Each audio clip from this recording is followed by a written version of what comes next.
ঘড়িতে বেজে গেছে রাত্রি 12টা। তো আজকে হলো 6th জুলাই। তো টুডে ইজ মাই বার্থডে। তো আমি রেডি হয়ে গেছি। This is my new top, জন্মদিনের জন্যই। কিন্তু এটা আমি নিজেকে গিফট করেছি। আর একটা যেটা বরের থেকে পেয়েছি সেটাও রয়েছে, সেটা আজকে বিকেলে পরবো। তো কেক কাটিং, বর কেক নিয়ে এসছে। তো চলো কেক কাটতে যাই। তো তার আগে একটু রেডি হয়ে গেছি, চলো।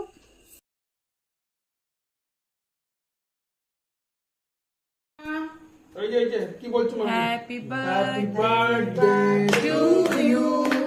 Happy birthday to you. Happy birthday dear Roshni. Happy birthday to you.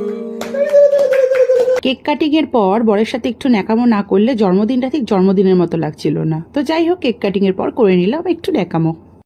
সকাল সকাল স্নান টান করে উঠে আমি একদম রেডি হয়ে গেছি। আর এই 3 পিসটা আমাকে আমার হাজব্যান্ড গিফট করেছে। তো কেমন লাগছে তোমরাই বলো, আমার তো খুব ভালো লেগেছে।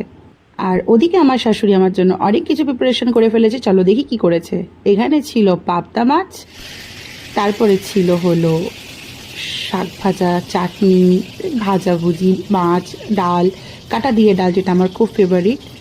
যতই বয়স বাড়ুক না কেন, জন্মদিনটা ঠিক জন্মদিন লাগে না যতক্ষণ না এই ধান দুব্বা দিয়ে আশীর্বাদটা গুরুজনদের থেকে পাওয়া যাচ্ছে। 3 বছর ধরে এই আশীর্বাদটা প্রথম আমি আমার শ্বশুর বাড়ির থেকেই নিই, তারপরে বিকেলবেলা বাড়িতে যাই, তখন মাও আমাকে ঠিক একইভাবে আশীর্বাদ করে, ঠিক যেভাবে আমার শ্বশুর বাড়িতে আশীর্বাদ করা হয়। আমার জন্মদিনের দিন আমার মেজো মাসি শাশুড়িও এসেছিলেন, কারণ তারা দেখতে এসেছিল আমাদের বাড়ির নতুন সদস্য, মানে আমার ননদের ছোট্ট মেয়েকে। আশীর্বাদ পর্ব শেষ করে এবার আমি পাত পেরে বসলাম খেতে। খাওয়া দাওয়াগুলো অসাধারণ হয়েছিল।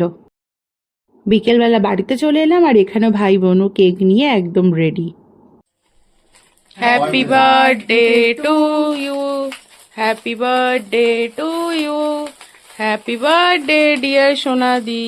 Happy birthday to you. এইটুখানি চললো, ছোট তো এগুলো আবার কত চলবে, বেশি চলে না। ডিনারটা বাড়ি থেকেই সেরে এসেছিলাম। ছিল রুমালি রুটি, চিলি চিকেন আর প্যান ফ্রাইড চিকেন। প্রত্যেক বছরের মতো এই বছর আমার বার্থডেটা ভালো গেল। আশা করি আগামী দিনগুলো আমাদের ভালো যাবে। সবাই ভালো থেকো, সুস্থ থেকো। দেখা হচ্ছে অন্য কোনো ভিডিওতে। টাটা।